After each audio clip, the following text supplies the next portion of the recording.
Assalamu alaikum. This is Muhammad Ayub, and in this video, I am going to discuss about resolution of a vector from first year physics chapter 2.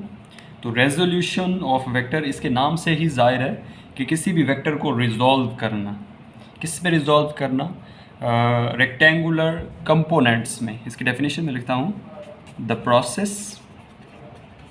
Process of splitting of a vector, एक vector को split करना into rectangular components में split करना is called resolution of vector. ठीक है, हमें पता है कि एक वेक्टर जो है वो एक्स वाई प्लेन के अंदर, अभी मैं यहाँ पर एक्स वाई प्लेन ड्रॉ करता हूँ। लेट्स सपोज ये हमारे पास है एक्स वाई जी प्लेन। ठीक है, यहाँ पर एक्स एक्सिस, यहाँ पर वाई और यहाँ पे जी।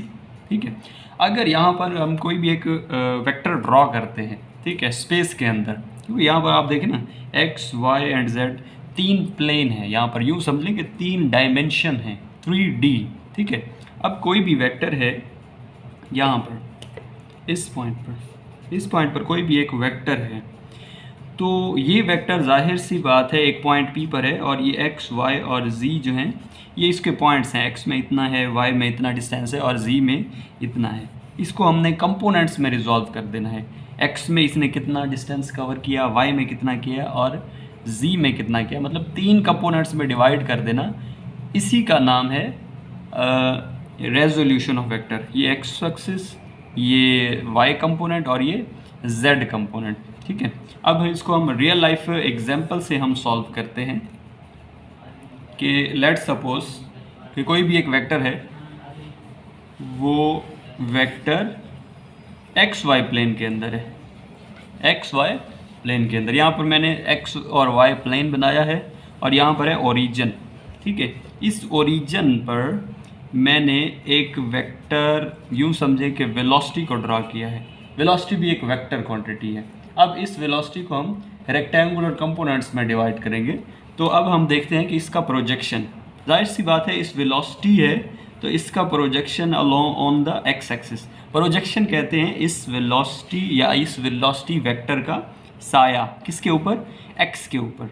ठीक है, तो जाहिर सी बात है ये वेलोसिटी वेक्टर है, तो यहाँ पर एक्स एक्सिस के ऊपर इसका प्रोजेक्शन है, तो इसको हम नाम देंगे Vx। ठीक है, इसको हम क्या नाम देंगे, Vx। ठीक है, और O से लेकर A तक इसने कुछ डिस्टेंस कवर किया है और इस पॉइंट तक हम इसको कहेंगे B। तो ये हमारे पास एक वेक्टर कंपोनेंट बन जाएगा। क्या बन जाएगा, वेक्टर कंपोनेंट। O से लेकर B तक का जो वेक्टर है उसको हम नाम देंगे Vx, क्योंकि x के ऊपर इसका प्रोजेक्शन बन रहा है। सिमिलरली हम इसी V वेक्टर का प्रोजेक्शन बनाएंगे अलोंग द y एक्सिस, क्योंकि ये y के ऊपर बिलोंग कर रहे हैं, तो यहाँ पर हम इसको नाम देंगे Vy। तो यहाँ पर Vx और Vy जो है वो यहाँ पर क्या है, कंपोनेंट है, रेक्टेंगुलर कंपोनेंट्स हैं। अब आप इस बात से अंदाज़ा लगाएं कि यहाँ से लेकर यहाँ तक की जो डिस्टेंस है सेम, सिमिलरली यहाँ से लेकर यहाँ तक सेम है। तो अगर ये Vy है तो ये लेंथ भी तो इसके इक्वल ही है, तो इसको हम नाम देंगे Vy। ये कंपोनेंट Vy, ये कंपोनेंट है Vx। हॉरिजेंटल लाइन पर जो वेलोसिटी का कंपोनेंट आ रहा है उसको हम Vx का नाम दिया है, और वर्टिकल लाइन पर जो कंपोनेंट आ रहा है उसको हमने Vy का नाम दिया है। अब हम इनकी कैलकुलेट करते हैं मैग्नीट्यूड। ठीक है, मैग्नीट्यूड, तो मैग्नीट्यूड के लिए मैं यहाँ पे मैं हेडिंग लिखता हूँ, मैग्नीट्यूड ऑफ हॉरिजॉन्टल कंपोनेंट। जो हॉरिजेंटल कंपोनेंट है उसकी मैग्नीट्यूड। हमें पता है कि हॉरिजेंटली जो है वो हम कॉस थीटा को कंसीडर कर रहे होते हैं। Cos theta according to trigonometry, cos theta हमारे पास होता है base over hypotenuse, base over hypotenuse. ठीक है, तो अब अगर आप इस डायग्राम को गौर करें, यहाँ से लेकर A, O और B, ये आपको पास एक ट्राइंगल नज़र आएगी AOB। तो हम यहाँ पे लिखते हैं in triangle A O B हमारे पास एक ट्रायंगल है, तो इसके अकॉर्डिंग, इस ट्रायंगल के अकॉर्डिंग ये हमारे पास है थीटा, ठीक है। और यहाँ पर आप गौर करें तो यहाँ पर हमारे पास एक बन रहा है 90 डिग्री का, ठीक है। तो थीटा के सामने हमारे पास होता है परपेंडिकुलर। अगर इसी ट्रायंगल को मैं यहाँ पर ड्रॉ कर देता हूँ ताकि आपको जो इमेज है वो विजुलाइज हो सके, हमारे ट्रायंगल क्लियर हो सके, ओ ए बी, यही ट्रायंगल को मैंने एज इट इज़ यहाँ पे बना दिया। तो ये हमारे पास है हाइपोटेनियस परपेंडिकुलर के सामने, इसको हम कहेंगे हाइपोटेनियस शॉर्ट करके, और ये थीटा के सामने है परपेंडिकुलर, और जो बच जाता है वो हमारे पास क्या होता है, बेस, ठीक है। अब बेस जो है वो हमारे पास ओ ए है, जिसका नाम हमने वी एक्स रखा हुआ है, ठीक है। और ए बी जो जिसको हमने परपेंडिकुलर क्या हुआ है वो हमारे पास है वी वाई, ठीक है। और यहाँ पर ए ओ जो है या ओ ए, ये हमारे पास है वी वेलोसिटी वेक्टर। तो इस ट्रायंगल के अकॉर्डिंग हमारे पास जो बेस है वो हमारे पास है ओ ए। तो मैं लिख सकता हूँ cos theta is equal to O B sorry, और हाइपोटेनियस हमारे पास है ओ ए। तो हम इनको अगर रिप्लेस करें तो हमारे पास cos थीटा की वैल्यू आएगी ओ बी पर हमारे पास है V X component upon O A जो है, ओ ए हमारे पास है वी, तो वी यहाँ पर डिवाइड हो रहा है, उधर जाके इसको मल्टीप्लाई करेंगे तो हमारे पास हो जाएगा V cos theta is equal to V X, ठीक है। आप ऐसे भी लिख सकते हो कि V X is equal to है वी cos थीटा।